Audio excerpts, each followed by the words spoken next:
Well, hi, good afternoon, everyone, and welcome to the Columbus Chamber Foundation's Huddle event. I had a moment there.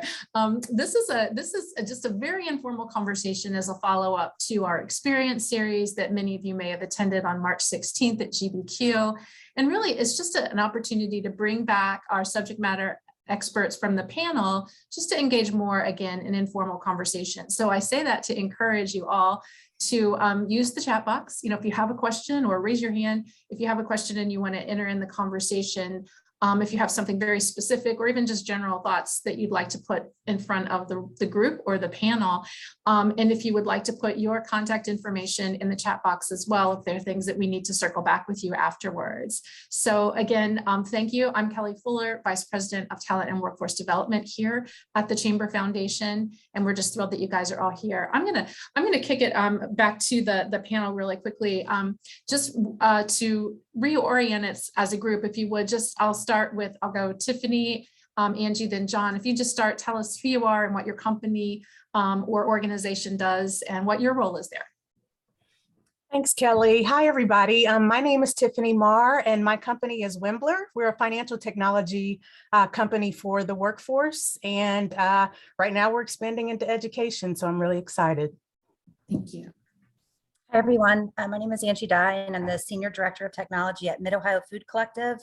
We provide food to the community, but also many other services, including a farm and pharmacy program, and helping people connect with social services. Thank you. All right. Good afternoon, everybody, and welcome to the Huddle. My name is John Hambrick, and I'm the Work-Based Learning Coordinator with the Educational Service Center of Central Ohio. And the ESC is a resource and service for our area school districts, including those districts that are in Franklin County, Union County, and Delaware County. So John, I'm going to pick right up there. So talk about work-based learning. We heard a little bit about it at the experience series, but what defines work-based learning? Who can get involved, and where would someone start? Who should they talk to first? That is great. So, the state of Ohio, through Ohio Department of Education, has a very formalized definition of work-based learning, and that, it's got to be meaningful, right? And that there are goals and competencies that are monitored, tracked, and fulfilled. And then, they put those work-based learning experiences into, 6 different buckets. So it's very formal on that regard. And especially when you get involved with career technical education, and then students that have participation in pre-apprenticeships and internships. But loosely, work-based learning can be so many levels of engagement. Really, it's just, you as an employer that's saying, hey, I want to go in and be able to talk to the class about, what my company is doing. What the great things Tiffany is doing. Just imagine the different classrooms. Yes, her partnership with Southwestern in the IT area is cool, but also what about, dealing with other districts and other classrooms around entrepreneurialism? So all of that's a component of work-based learning.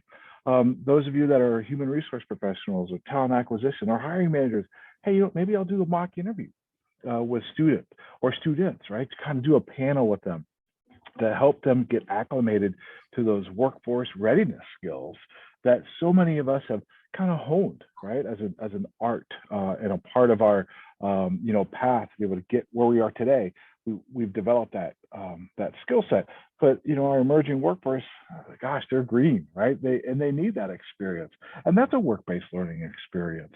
And really, it could just be so many different levels of engagement, really depending on the capacity, that you as a business have, capacity for both the engagement of your professionals on staff, your capacity, how many students you might be able to engage with, whether that's one-offs, one student at a time, or multiple students, or again going out or hosting students through your environment, so they can see.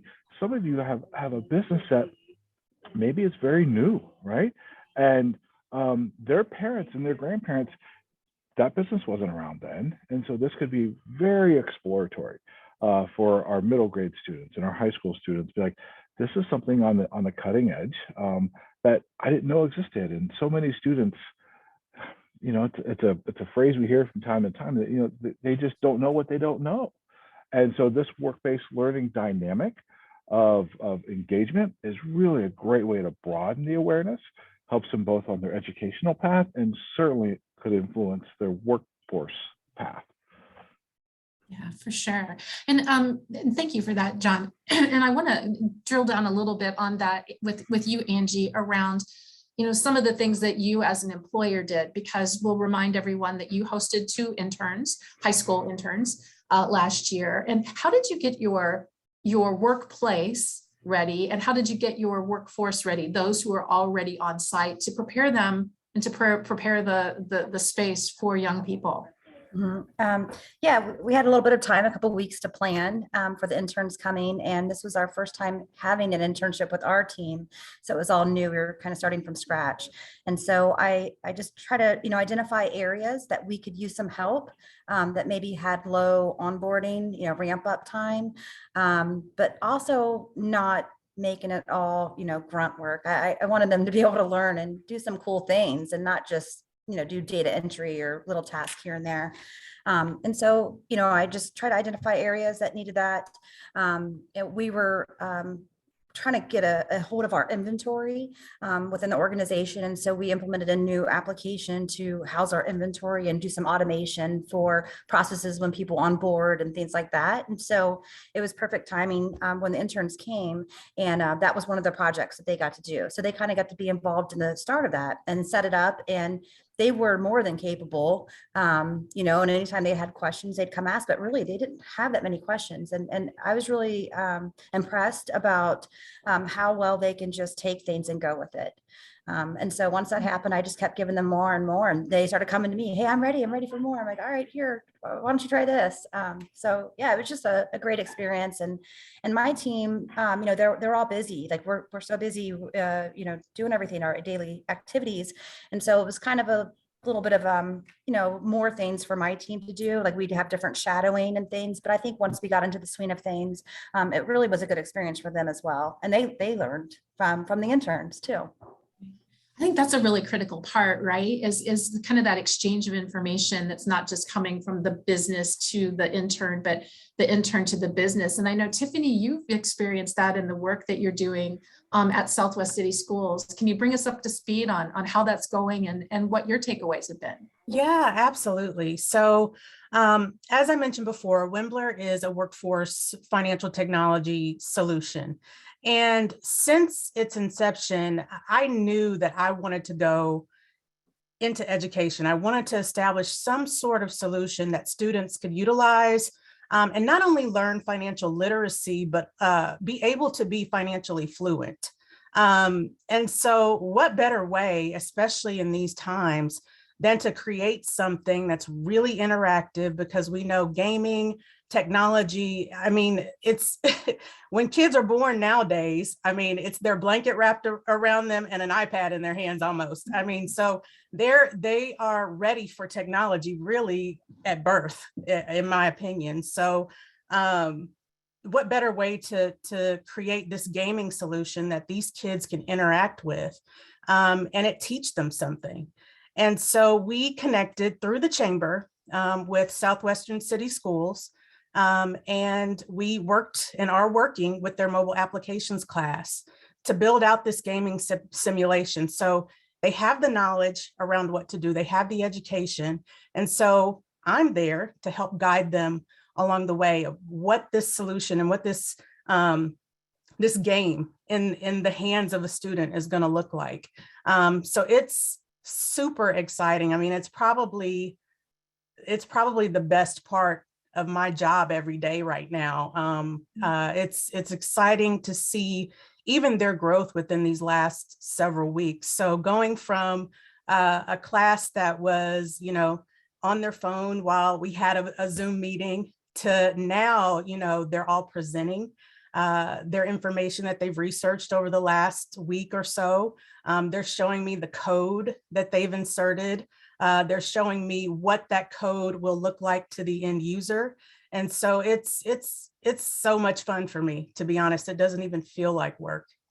Right. And, and a couple things around that, and we've all experienced this, I think, in our lives when we go to apply for our first job or we go to apply for a better job, and they're always wanting that experience in the field. And you're giving these students that opportunity to show demonstrable skill sets that they've developed. I'm wondering too, I'm thinking back to when we That's talked. actually part of our contract too, Kelly, is that at the end of this, I am going to give them a letter of recommendation. I am going to help them boost their resume with this work experience. So thankfully, it's a win-win for all parties. I love that. I think that's amazing. And having come from the career tech space myself, preparing a young person with something that's, vetting their experience from an employer that they've been working with is invaluable. I know that you also mentioned that you, had the ability to utilize these students as a focus group for your product. Yeah. What have you learned from the students with their feedback as they're engaging in this work? They are very honest. And I appreciate that. And I think, we as employers or as, businesses working with students, we have to be ready for that. We have to be ready for their candor, so to speak. But they've been very honest, even in letting me know, okay, this game feels cool, but I don't know if it feels as cool in the classroom. So it's something I would rather just download on my own versus being made or required to play it in the classroom. So I think I mentioned in our in-person meeting that, that kind of was a light bulb for me, like, okay, there needs to be some level of really, really good marketing around this simulation, not just to the schools that we will be presenting this to, but to the students. I mean, because they will be the end users of this product. They will be the ones that are required to learn something by using this product. So those are layers that we know we have to work on post this project. Thank you for that. That's really, Sure. yeah, that's amazing to hear. And I want to go back to John for a minute here too. Financial literacy is something that schools are looking at right now, right? As part of how we graduate and move into the world. That's right. And we're so, resource rich, in my opinion, here in Central Ohio and throughout the state of Ohio, that great organizations through Fifth Third Bank, as an example, offer financial literacy. The Federal Reserve Bank of Cleveland has a really cool program on financial literacy that steps into the elementary grades, the middle grades, and the high school grades. And these resources are free. These resources are easily downloaded. These resources are available for students to be able to step into virtually, to be able to begin those very important financial literacy conversations at an early age as to the value of money, the exchange of money, the purpose of money.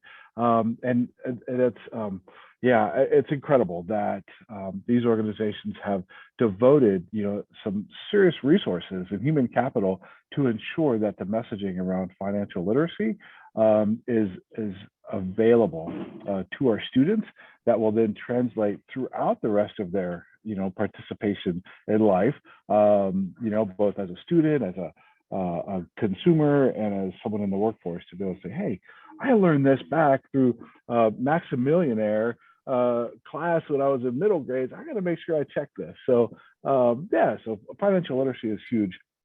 And if you don't mind, Kelly, I want to just revisit real quick the work-based learning dynamic for the audience. If you don't mind, I'm going to share my screen real quick.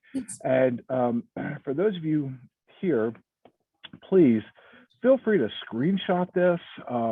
And I will absolutely make this available to Kelly and Holly of this matrix, right, of different ways that you as both a business owner, you as a potential parent, that could say, hey, how can I become more involved around those experiences for our emerging leaders, right, in our emerging workforce, and just to be able to show you different on-ramps of just, that career awareness aspect, the exploration, the preparation. I think one of the things that, again, Tiffany, what you're doing around that career preparation and that industry project, right? that you're really embracing a lot of time and effort with these students and the teachers to be able to develop something, and that all of these ways are there's continuation, really, beyond just that experience, because a seed is planted, and how rich is that. So please feel free to again screenshot this, or Kelly, I'll give you this, and just another way to help develop our emerging workforce here in the state and in our town. Yeah. Thanks for that, John. I think it's really important, because obviously businesses have needs right now. They have critical needs that they need to fill, and they're looking at those high school students, those 16, 17, 18-year-olds to come in and fill. But we also know that there are some young people coming up in those lower grades, and there's opportunity to start building an awareness. Back to your point, we don't know what we don't know. I know that I chose the field that I was going into, teaching, when I was younger, because I didn't really know what I wanted to do, but I had seen teachers all the time in the classroom. So that's a great way. And I'm just wondering from, the rest of the panel, or really anyone on this call, if you've had any experience with going in and maybe presenting to middle school students, or some connectivity there, and what that was like, if you have. Just mention just really quick on just from the other side of it as a student. I just remember, so I'm from the state of Tennessee, and I am from a small government town called Oak Ridge. And so if you work in any form of government, you probably know a little bit about it and about the different sites that are there. So during high school, I had the opportunity to work at the Oak Ridge National Laboratory. And I recall that experience because up until then, I thought I wanted to be a pediatrician because I love kids so much.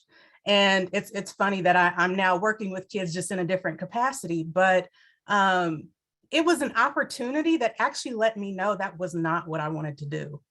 And so I think some of these experiences are not only experiences that help a child or this emerging talent realize, yeah, I love this, I want to do this, but it also helps them realize, without wasting a lot of time and money, that this may not be my path. Maybe I like something about this path, but I need to do it in a different environment. So I just wanted to throw that out just on the flip side. Yeah. And Angie, you had that experience, I think, with your interns. Yeah, I wanted to add that. So, I had 2 interns, and they both wanted to go in the technology. By the end of the internship, one, and it wasn't because of me or anything, but no, one, he just realized he didn't really know if technology was what he wanted to do. Once he got to see it in application and within the business, he didn't know. And then the other one, it just helped solidify what he wanted to do. He wanted to go into web development. So it really was a great experience and a great way to sneak preview what you would be doing before you invest all that time and money into it. Definitely. And Angie, I think it was fun. I had the opportunity to be able to talk with the interns. And one of them was the reason why he got into information technology, why he enjoyed that space so much, was that he had watched, when he was younger, Star Trek, and the beam me up and the teleportation. He's like, that's cool stuff. I want to learn more about that. And that was his motivation for exploring IT. Mm-hmm.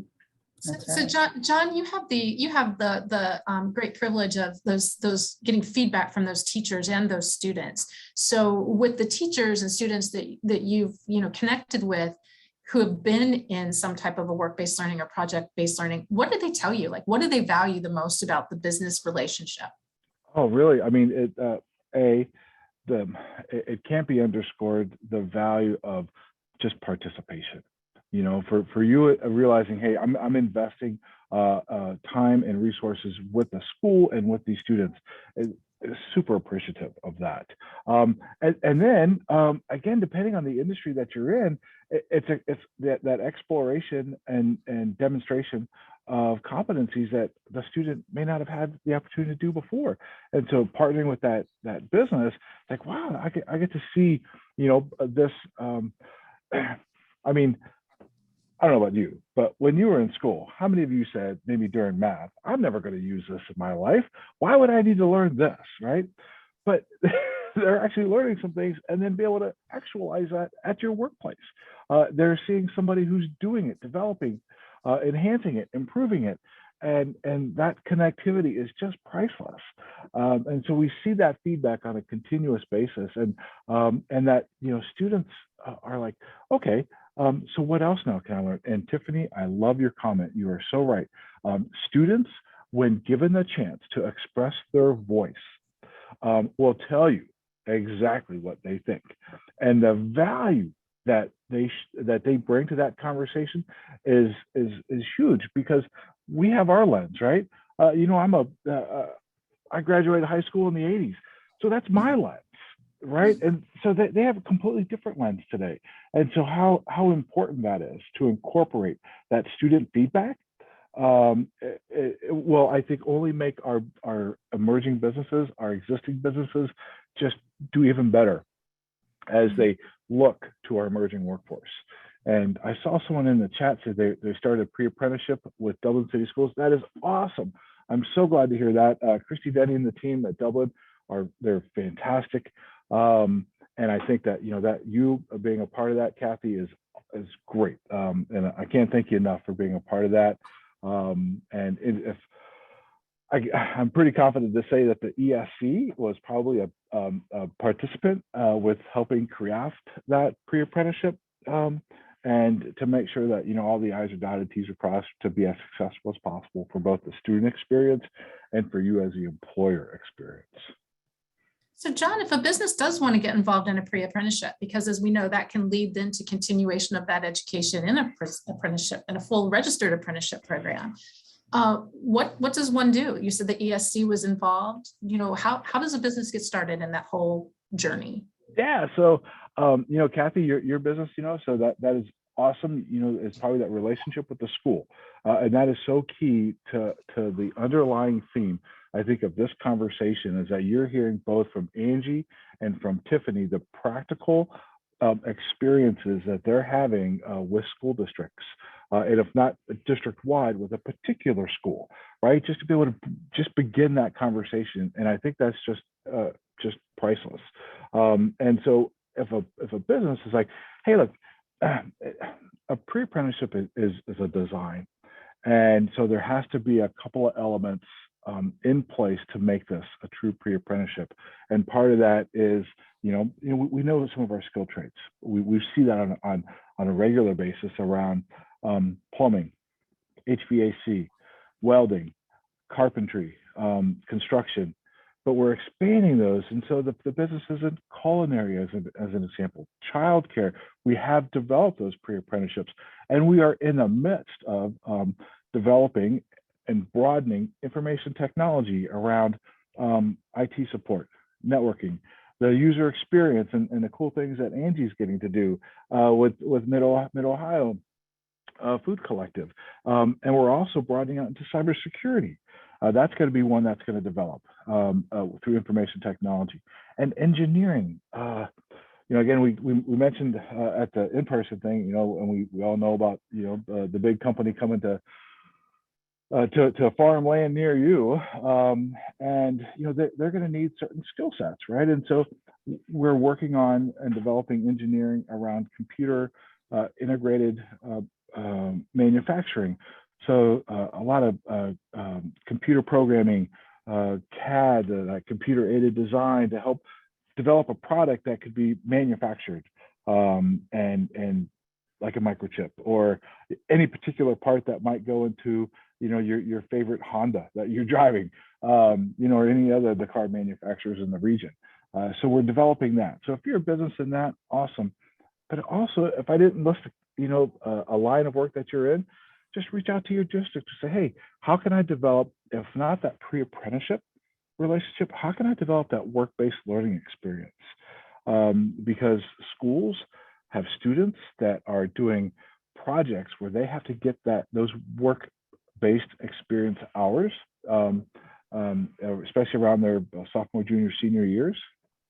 And it's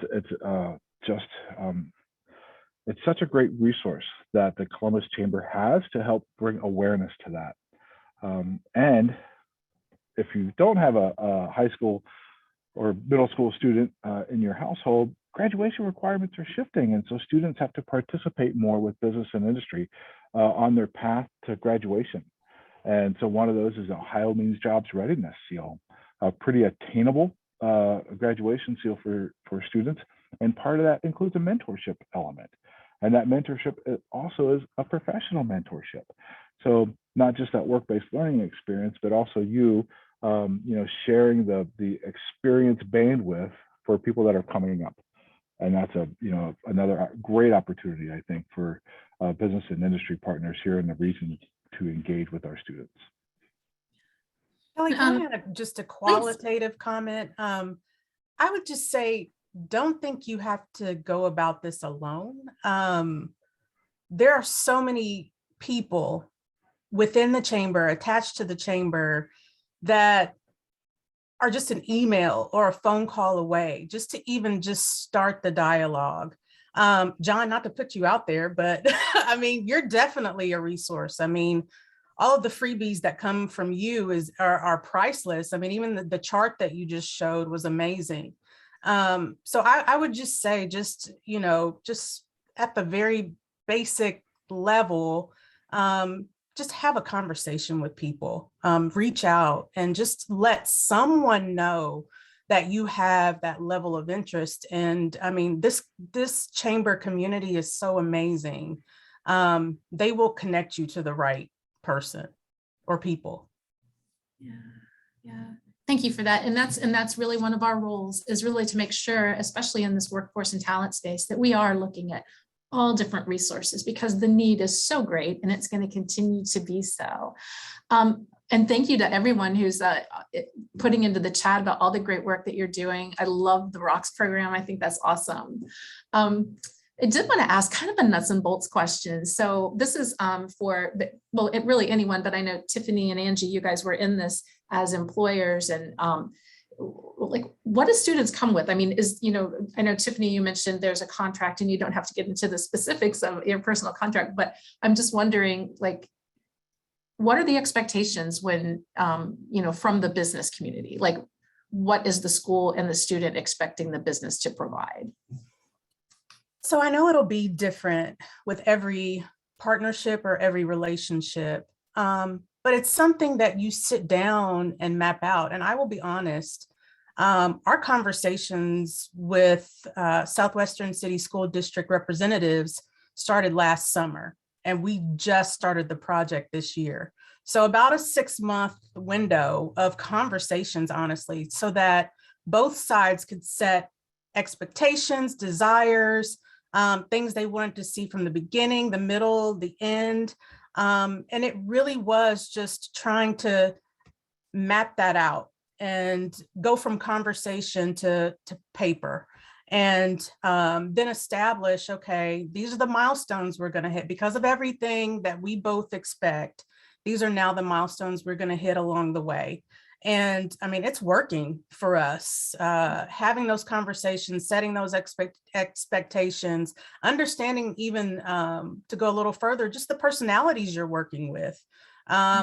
Your personality on the business side could be one that the school side has never really encountered. I mean, business people tend to be assertive. We tend to be, forthcoming with, our thoughts and our processes. And that may not always be the same on the education side or outside of business. So it's a matter of understanding how to begin meshing on both sides, because you both have this goal, this end goal that is really the same, that you both want to achieve. So it's a matter of just working to get there. And again, it took us 6 months of conversations. From having come from the school side prior to the chamber, I totally understand and appreciate. Sometimes it is a longer run-up time than what business is used to, definitely. Yeah, I'd just like to add to that. I think there's a lot of value in collaborating with other people like you or similar departments and your plan, because like when I started, I'd never done this before. And so I just kind of created, and now that I've been talking to more people about this, and even within our organization, it's really opened up the possibilities of other ideas. Like our farm, they do interns, they have interns every summer, and there's a couple other departments that I didn't realize. And so now we're thinking about kind of intermeshing between the two, primarily they would stay in our department, but then, maybe my IT interns would go to the farm for a couple of days, and then they could take that technology perspective, and there might be opportunities there that we could improve our technology at the farm. And I think just that cross referencing between the departments just within our own organization is going to add a lot of value, but then also, just reaching out to other people and learning of some ideas of some things that they're doing that might really benefit you for your internship program. Great. If I might add about internship programs, I'm gonna put in a plug.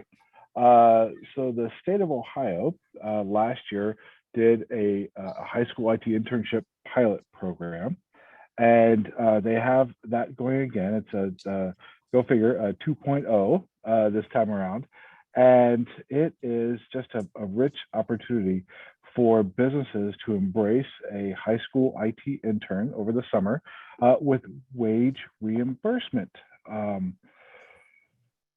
opportunities to, if you're paying $12 an hour, hey, they'll reimburse up to $12 an hour over a period of time. And if you have the capacity to embrace a high school IT intern this summer, I put a link in to kind of give the gory details about it. But otherwise, I'll also put my email address in there. Contact me, and I can help connect you with high school interns. Again, you've been hearing Angie's experience and the opportunity that Mid-Ohio Food Collective had with those students, and then how those students had that opportunity with Mid-Ohio Food Collective. So 2.0, it's here, and I'd be glad to be a facilitator for you to embrace that emerging talent for you and for the state. Thank you, John. And just really quickly, so that has to be something in an IT field. It's specifically in that industry sector. I appreciate that. Yeah. So, could be a little bit broader than that, but, definitely help desk, cybersecurity, networking, hardware. They even last year, they had some that did digital marketing that aligned with that. And definitely, what Tiffany's doing with app development, and what Angie was doing around web development, and even the app that they were creating before the rollout. But yeah, just the IT in general. But if you have a question about that, I can help work through the gray space on that. That's awesome. What a fantastic opportunity for our businesses to be able to feel supported by the state of Ohio in creating this emerging workforce. And I'll add, even if it's one intern at a time. Wow. That's fantastic. And I know we could all click on it really quickly, but I'm just going to ask you, and I hate to put you on the spot. Do you know what the deadline is for this? So they don't have a deadline for application, but they do have a hard deadline for when students have to start their internships. And that's like June 12 or June 17th, so somewhere in there. But obviously, the earlier we can have those conversations, get you aligned, get the paperwork would actually go through me up to the state, and then the paperwork would then come down from the state to you. So I'm your intermediary for that, to help kind of reduce. Last year, they had a little different model, and they were like, hey, let's shift it a little bit. So they've shifted to say, hey, you, the educational entity, help us out, and to keep a really nice, which I really like, a very tracked conversation of identification, implementation, paperwork, follow-up, and then that wage reimbursement it would be funneled through the state, but it'd come through me to you. And all that paperwork's done in October. But and do 100 hours at a minimum, all the way up to 160 hours. And I'll just say this, ready? From June 6th to August 6th is a total of 360 hours of work. So if you just took an intern for 4 hours a day, so you half that, right? So there's your 160. Or if you do a little bit less, right? So if you did 3 hours a day, so you don't have to do that full 8 hours a day experience, because some of your students that are participating in the summer, they might be a marching band, and so they're going to have band camp, or they might also have another gig where they're working, and to be able to incorporate this. And they do also allow for both virtual and in-person internship opportunities. Wow. So you're the navigator. So if a business I'm wants gonna try. go check it out on that link that John so kindly put in. And then, John's kind of the linchpin here, the piece that's going to help connect that. Well, as we're getting towards the end, again, anyone that has any questions, please feel free to reach out. But I'd ask each one of the panelists. I'll start with you, Tiffany, then Angie, then John. Just any last thoughts that you might have for those on the call, encouraging or just words of insight. Oh my gosh. I mean, in my personal opinion, this experience that you create for a student is a win-win. Look at it as the opportunity also to help a student, to help a young life develop in this season, in this stage of their life. This is such a critical stage. And when you look at what these kids have been through over the last 2 years, they haven't had the ability to fully interact with one another. Like I know all of us probably on the call have when we were in high school, when we were in middle school. Their entire dynamic over the last almost 2.5 years has been something that I don't think any of us could have ever imagined for them, for our own kids. And so to present them with an opportunity like this, to be able to engage in a workplace, to be able to find themselves in the job that you're asking them to do, I think is going to just really ignite some things in them that potentially were blown out over the last 2.5 years. So I think it's beyond an internship at this point with these students. And so I'd even say it's a spiritual experience. I'll go that far, potentially for them because of everything they've been through. So I would say embrace this. Like I said, it's a win-win. Thank you, Tiffany. What a powerful impact we can have when it's intentional and we connect. Angie, what about you? Yeah, I'd just like to say, I was kind of a little hesitant at first when we were embarking upon this experience, because we already had a full workload, and I was like, how am I going to do this as well, but also do it right and give them a great experience. And I am so glad that I did this and that we get to experience this. John was wonderful, helping me through that whole process in the beginning of, getting, the forms and everything filled out that we needed to.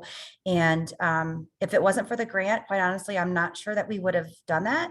I didn't budget for it the prior year, and we're a nonprofit, that kind of stuff. So I'm not sure that we would have done it if it wasn't the grant. But now we're all in on the internship. And it was just really great to get to know these two kids, young men, and get to know them. And quite honestly, I don't know that they would have got to experience anything like this if they didn't participate in this program. And so really, it was just valuable for all of us. And they have already talked about wanting to work. Hey, if you need me for other projects throughout the year, let me know. I can work evenings and things like that. So it just really opened the door to a lot more possibilities. And I'm just grateful for this experience. Thank you, Angie, for making that leap. That's amazing. John, we're going to let you wrap us up here with the last. And again, if you don't mind, I'm gonna share my screen again. I put a link in the chat for a Business Advisory Council Parent Community Awareness landing page. And along the right side here, career exploration, you get to kind of see a lot of great companies around you, and maybe even your own, represented here, of how you're engaging with the community. But also, probably more importantly, as Tiffany and Angie have shared of what their experience is, if you click on student videos, you're going to see a conversation with a student and their parents around nursing. You're going to see the student and the workplace with that Worthington Industries internship. You're going to see the conversation around the student and the instructor around information technology pathway, and they're doing robots and robot arms, along with a variety of other. And then also very down here, the virtual career chats. These are career exploration of industry professionals in our region, in IT, healthcare, advanced manufacturing, retail logistics, business services coming up, nonprofit and human services ending in May, of where you get to see how, just like you, are engaging with our Central Ohio youth. And so, yeah, if you want to see what it looks like, how it looks, also that Tolls and this and Chemitech, great video, gives you some, like, I'm not quite sure what it would look like. Here are examples that you would be able to take and view at your leisure and be like, I think kind of like coupled with both Tiffany and Angie's passion, I'm going to take that leap of faith and I'm going to do it. And so there's a great opportunity with that landing page to just explore. And I've heard many times that, gosh, I wish I had this when I was in middle school. I wish I had this when I was in high school. Well, guess what? Here's an opportunity that you get to not have that continue with our Central Ohio youth. You could be that change element. So glad we're having this conversation. So many impassioned and vocationally driven folks like, hey, I'm here to help. Here on the call. And so I'm going to also just, again, I'll put Kelly, as you're kind of winding down, I'll put my contact information in the chat. So please, any questions, just to explore possibilities, I'd be glad to walk through a conversation and kind of do a little ideation with you. So thanks again for having me. I'm grateful to be here. Thank you. Angie, Tiffany, John, everyone on the call, thank you so much for spending time with us this afternoon and talking about this topic that obviously all of us feel pretty strongly and passionately about. Watch for some thought leadership coming out in the next few weeks that will be a continuation of this, just for some more tidbits and some more inside information. We wish you all a great rest of your day. Stay safe and be well. We'll see you soon. Bye-bye.